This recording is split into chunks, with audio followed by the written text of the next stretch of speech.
Hello, Mary Beth. Such a Hello. pleasure to meet you today. You look great. Love Thank the you. color. I used to be a distributor for Eukanuba, so it's very close to the Eukanuba color.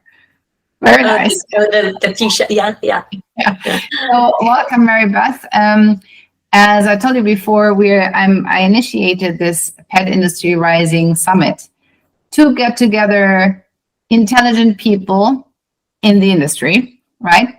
You don't have to have been long in this industry. It's really about sharing visions of this industry, observations, and also obviously what you're doing in this industry and how you add value to pets and their people. That's kind of what I want to talk to you about today. So it's really an exchange, and I'm curious what you have to share with us. But maybe introduce yourself and tell us what you're doing. Yes. So I help dog owners meet their most basic foundational needs for their dogs to be calm, confident, and happy. Wow. Yeah. And so with no harsh methods, no added time, I'm helping people understand how their dogs function as sensory beings. Mm-hmm. And there's two systems that are not discussed currently in animal behavior.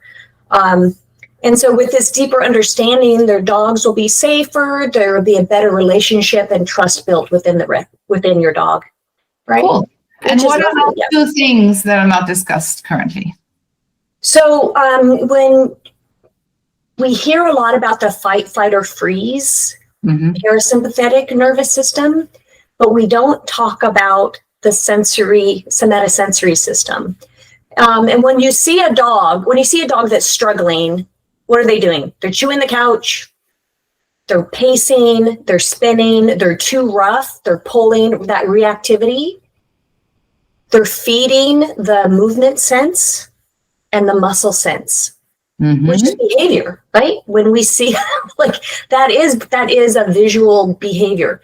And so in domesticated settings, our dogs aren't getting enough sensory information, and it's an unhealthy state of being. And so they take it upon themselves to have to fix it. So okay. They do chew the couch. Wait a minute, back up, because there was a lot. Like so passionate about this, which is great. So educate me. Like, so when you say sensory, what do you mean by that? So we have, we're all sensory beings. The way that we learn and function is information comes in through our body senses. What we do talk about currently is the five senses. We'll hear about taste, touch, hearing, smell, and vision. But the two major senses that we use is the information coming in to our muscles, right? So how much does it take for me to open the door, where I am in space, the movement sense, up, down, left and right, balance, and then our internal sense, which tells us if we're hungry, has our heart beating, and those things. Right. The muscle sense and the movement sense are basic foundational functionings for us to feel okay. But it's an unconscious system. But yes. We know when it's off.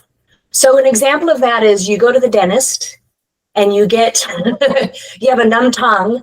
That tongue has a mind of its own, right? Searching, trying to figure it out. Well, that's what's happening with our dogs and us, actually. If we're not getting enough sensory information, we're not going to stay in that dysregulated state. We're going to fix it. So even right now, whoever's listening to this podcast, you're probably tapping your foot. You're fidgeting in the chair, right? It's hard to sit still sometimes. You drink a cup of coffee. So that's an exciting topic. I would really wonder if somebody is fidgeting, because this is interesting. Okay. Yeah. So so we relate it to a runner's high. So our dogs need to feed that nervous system sense to be able to function, to have a good sensory message, to be able to function appropriately in society. Okay, so a very practical... Not society, but just to be able to, yeah. Yeah. So what is a very practical thing which you would say would be dysfunctional? Is it too little movement? Is it too little stimulation? Is it too little brain work? What is it? Right. So all the time, oh my gosh, if I could tell you how many times people have said, I run my dog every day, but they get home or we go for the walk or whatever. I play with my dog all the time, but he's still crazy. Right. So just too much reactive or over arousal.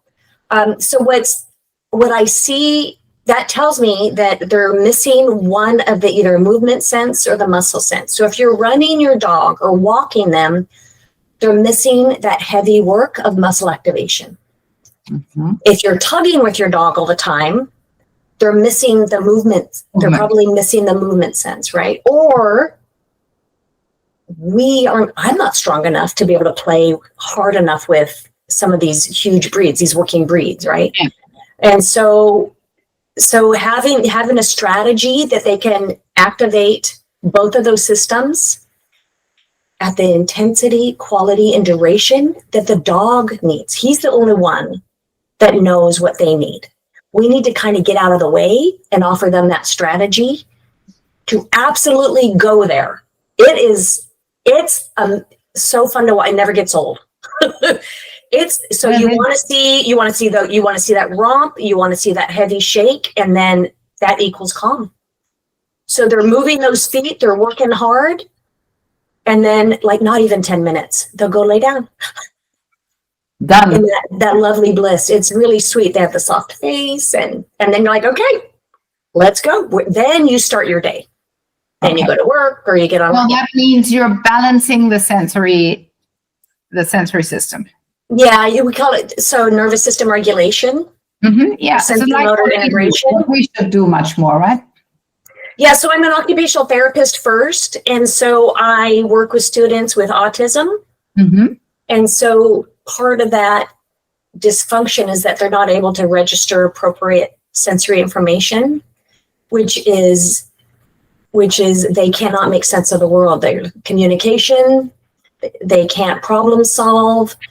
They're not able to self-soothe. And so that's what I'm like, oh my gosh, I saw my, you get home from work and my dog Buddy is doing unspeakable things to his bed and shaking his fluff-filled toy and just not being able to reach that threshold of calm. I'm thinking, oh my gosh, I need to help him like I help my students, right? And it was just as beautiful. And this is how the company came to life. So tell us about that. Yeah. So tell me. Yeah, I spent all day. So with my students, there's vocalizing, there's pacing, there's rocking, right? So the pacing and the rocking, that's movement and the muscle sense, right? That they're and they're overly rough. They can't regulate what they do. So I spend my day giving them the movement sense and that heavy work. And so that could be through deep pressure or whatever. Mm-hmm. So I get home and all I want to do is read the paper, right? Yes. I just need 10 minutes and then there's Buddy. So it was truly what those aha moments. I can still feel it, Yes. I'm like, oh my gosh, I know how to help him. Great. And so I sewed a couple rocks in his toy and he's like, oh, his posture, he was more, he turned on. It was really sweet. And he didn't need me to help him or interact with him. He just carried that toy, walked around, gave it a little head shake. But you can see that he was feeling his best self. Absolutely. Well, tell us about that business. So what did you do? You developed toys which would take care of the sensory needs of the dog? Right. Yeah. So we say first play, then ask for the stay. So our toys are weighted and flexible. So there's an internal linear spine. So they go from a half a pound to a pound and a half. Mm-hmm. So it's weighted like a duck. Right. It doesn't have to be like 50 pounds for these big dogs. It just has to be species appropriate, right? Yeah. So what their job is to do in this world. So you would have something for a little terrier and you would have something for a Rottweiler. Yeah, and then within, that's the basic premise. That's what our patent is on, is that linear weighted array. But then we have multiple mouth feels and different configurations. So we have a rubber one. And because that's important, Mary Beth. What's that? What's your brand called and what's your company called? We're Calmr Dog Toys and Method. So we have the toys, but there's also a routine that goes along because I'm a therapist. So there's a daily routine that because these dogs need this every day. Yeah. So we have a little routine that we follow. And then we also have, so it's Calmr, CALMR dog.com to find us. So we have our toy line. And then we have a saddle strap. So the somatosensory system that we're talking about that is not discussed in animal behavior, movement, muscle work, and deep pressure. And so there's lots of products on the market, compression garments on the market that calm the dog, but it's too much for the animal. It almost shuts them down. They can't really move around. So our band is just 2 inches. It meets pressure for the dog, doesn't make them hot. It's really lovely. Yeah, it's just a little neoprene strap that goes around just behind their front legs and gives them a hug. And they're like, oh. Nice. Yeah. When did you found that part of your business? That was it. So it's about 8 years ago now that that I came up with the toy idea. And that's the exciting part of it, right? Isn't that the early iterations of figuring out what the plan is going to be? And so I built this terrible prototype and I put ball bearings in it. I couldn't figure out how to get the weight, which was so dangerous. So with that is, we're completely new now, but I brought it to a vet and I said, look at my beautiful thing. And she's like, is it animal behaviors approved? I'm like, okay. That's what I need to do. So yeah, like just along the way, right? You figure out the steps that you need to take. And so I did research, and there's Dr. Peter Borchell. He's not with us any longer, but he's in the Bronx, and he did research on aggression and dog bites. And so I called him up because I know in my heart that if we could just prime the dog to get that basic foundational need met, and leave it all on the toy, then everybody's safer. Small dogs in the home, kids in the home are safer. This is super exciting. One element is very interesting. You said you have a toy, but it's not only the toy. You also need the education around it, right? Yes. So you said you have a little program. So how do you actually promote this with consumers? How do you show the consumers what to do? Is it very complex? How do you do that? Is it a digital? What we have, so we have our website where we have a lot of videos on our website, but then how do people hear about us too? So we're having a bigger Instagram setting, but I feel like your one of your questions was just like, what does the future look like? And I feel like maybe this will need to be a bit deeper dive or a curriculum possibly. We're not a training program. We're not a dog obedience program. This is everything before that. No, this is like a basic. You're like meeting the basic need of the animal, which is very interesting. The most origin of behavior concerns, and even the best dogs are stressed. Yeah, but Mary Beth, I don't think a lot of people know about that. And help me, Peggy. Great. So this is the challenge, right? Is to clearly and succinctly explain how powerful this need is that's never been discussed, crossed over into animal behavior. It's so basic. Neurobehavior in the neuro rehab pediatric world is so basic. I can't believe that I'm the one really that is letting people know. And so I can't be the one. So I'm not the dog specialist. So I work with animal behaviorists that help me champion that message and things. Yeah. So yeah, but then you're already in this very niche kind of, part of, dog behaviorism. And behaviors always implies that there is a big problem. But actually what you're trying to convey here, or what you're pointing out, is a very basic need of dog. It's a very basic need. Right? So, and you taught me a lot of things. I have dogs since 20 years, right? And you taught me a lot of things I didn't really think about, or you don't really realize, which is super important. And I think it's probably starting from the problem, right? Before that interview, you told me, sometimes you meet people and they go, oh, I walked my dog and now I'm back home, but he's still or she is still nervous. So this is where you come in, right? Right, yeah. And it's not about like who wants to walk their dog 3 times a day or twice a day. And it's so intuitively we get it. We love our dogs so much. These are kind, loving homes. Yes. But we're just we could just do a little bit better or differently and everybody will be happy. It's not, so what is misunderstood conventionally is misunderstood that it's not about draining energy or a release of energy. It's feeding the nervous system. And so we don't need to walk our dog an hour, a half hour twice a day. We could give them, throw the toy down the hallway. I just wonder, like, what do people do in cold climates or hot climates for their animals or themselves, right? Oh my God, I was in Florida summer, and I'm thinking, what are they doing with those dogs? I mean, they can't even walk on the pavement so hot. But it's still our responsibility to get those needs met for our animals, and we want to do it. People want to know. They're like, oh, what should I do? So, but Mary Beth, in the digital age and the younger generation and whatever you're teaching is so important. What's your vision? How can we get it out there? How can we really, like, I'm calling it chunking, right? So because it's a big field you're covering. Mm-hmm. It's not so big, but it's kind of, it's a field which people are not, it's a strange thing.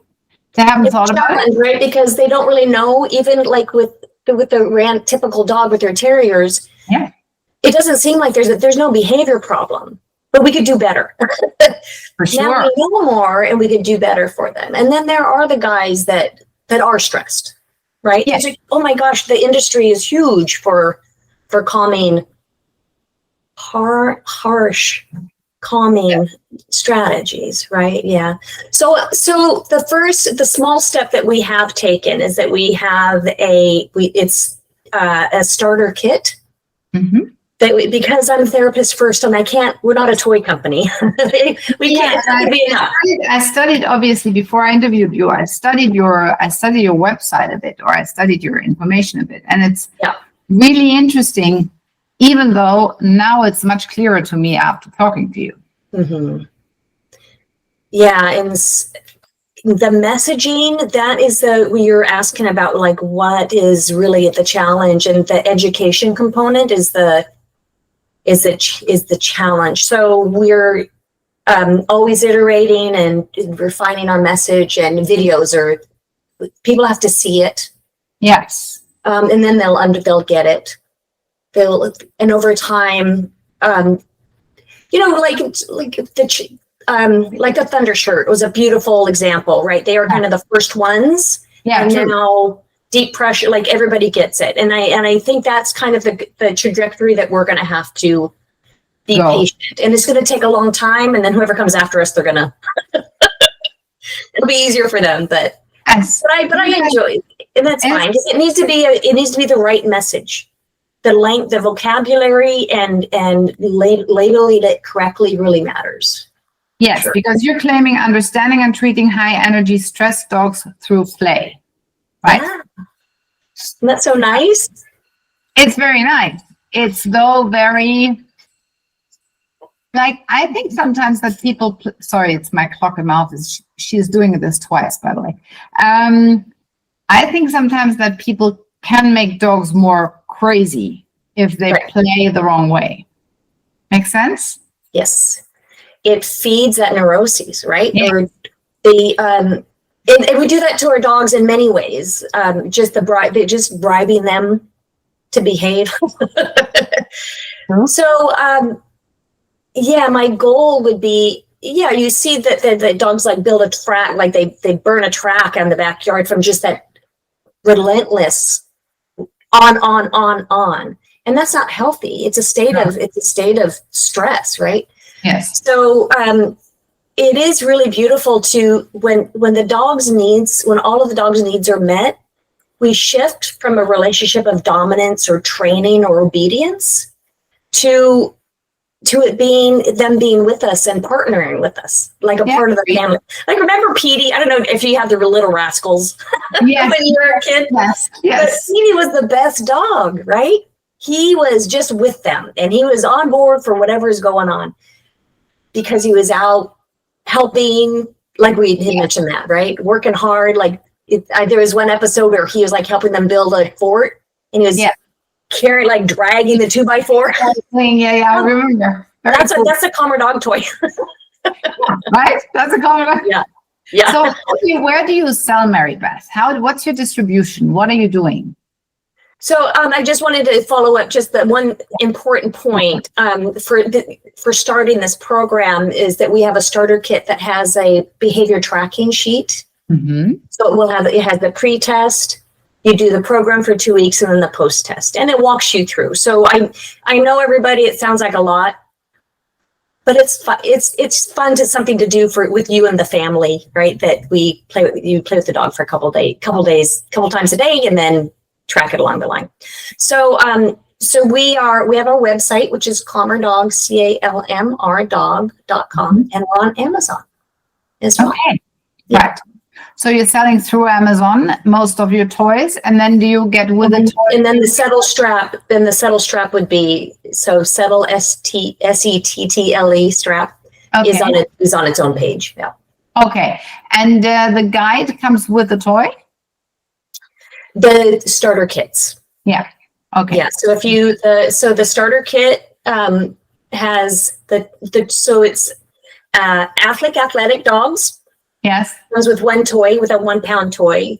Then we have the playful dogs, or Irish setters and golden retrievers. They don't need that big, intense mouth work, but they need that comfort toy, right, to bring to you when you get to the house. You know, we all know what. Yeah, I know. I have this breed at my house. So you do? Yes. I have a combination of terriers and goldens. It's very interesting. Oh, there you go. Yeah. And then we have, and then our third one is for smaller, tiny dogs. We have a half pound toy for those guys. Yeah. Yes, for the terriers of this world. Yeah. Because this is one of the breeds which is very nervous, right? Well, they're bred because they are smart and athletic, right? And they're bred to hunt, rabbits, right?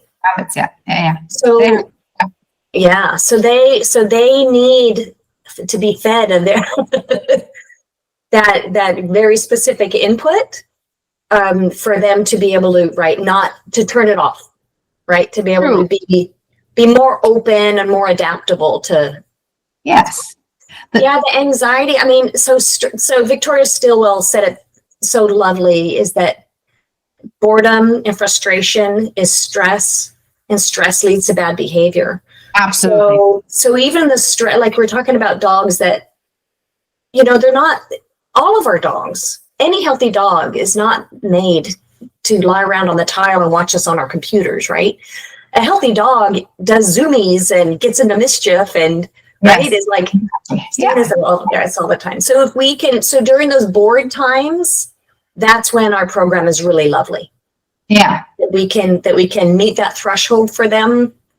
Yes. Before we leave them alone. Right? Yeah. That anxiety of leaving them alone, or when they're just too much when we get home from work and we have to get dinner on the table. We can meet that need. That's beautiful. So basically, you could actually alleviate a lot of stress of dog owners, which is fantastic. I feel bad, don't you? We've all felt bad looking at our dogs, like they're staring at us. They're following us to the bathroom all the time. They can't take like they're looking at us to fix it, right? Yeah. Like it's not a relaxed, they're restless. They're waiting for something to happen. Yes. And we're thinking, oh my God, I just walked you twice. Go lay down. And right. So and we've all felt that stress. Yeah. So what do you think? So now we can just throw the toy, which is so lovely, right? That's perfect. Mary Beth, the new generation. So let's talk about people around in their 30s. Do you think they have a bigger need to understand the dog on a deeper level? Because definitely my grandparents wouldn't, right? The dog was in the yard. They had a Dachshund and a German Shepherd, and that was like their dogs, and they were in the yard, and they slept in the cellar, and very different. So what do you see? How do you think this humanization of the dog will evolve, and what's going to be key? Yeah, we need to be honest about what it is that they need. And so dogs play is predatory play. Yes. That is, and it doesn't make them bad. It just makes them a dog. Yeah, exactly. So we have to just be honest about it. Even the Bichons, right? Like even the little guys, they still love to disembowel those fluff-filled toys. So, so true. So just treating them, I think, once they understand how profound the need is, that is that education component again, then everybody, we all love our animals, and we will do whatever it takes to meet that for their. Yes, and if you look at the result, Mary Beth, you're actually, if I look at the result you create, so we could work that backwards, right? Because what you're actually helping to create is a well-balanced, easy to be with dog. Easy. Yeah, and we are taking responsibility for the breeds that we have created. Yes. So when you look at so we've done a couple of shelter studies. Yes. And they're all pit bulls. Yeah. Right? Yes. That are, when you walk by, they're jumping to the top of the fence, and you don't know what they're thinking. Like it's an intense breed. Yeah. And so those dogs that are relinquished, we could have met their needs better to have been able to keep them in their home. Yeah, exactly. And these guys are destroyed. So how wouldn't that be? If we could shift the conversation in shelter settings and with the pet professionals first, I think that's what we're going to need to do, is kind of trickle down, is that we're going to need to start with the pet professionals recommending the toys, or the veterinary vets. We work with Fear Free. Yeah. And so those veterinarians, prior to prescribing medication, what if we tried the Calmr Dog method for a couple of weeks? Medication is absolutely a need if there's safety concerns. Sure. And if it's just being bored, or if it's a high drive dog, they need to be, they're not going to be on medication for the rest of their lives, like we have to be able to help.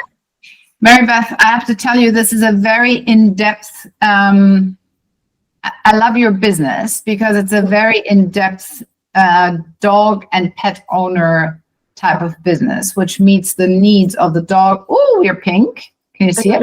Yeah. Yeah. Which meets the needs of the dog and the person on a very different level, which is lovely.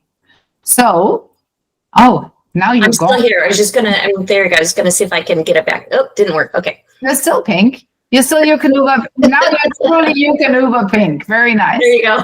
So Mary Beth, thank you so much for this interview. Stay on the line for a few minutes after I said goodbye officially here, and we'll have a quick chat. Thank you so much for your insight, and all the best for your business. It's an incredibly valuable business you're building. Thank you so much. Thank you.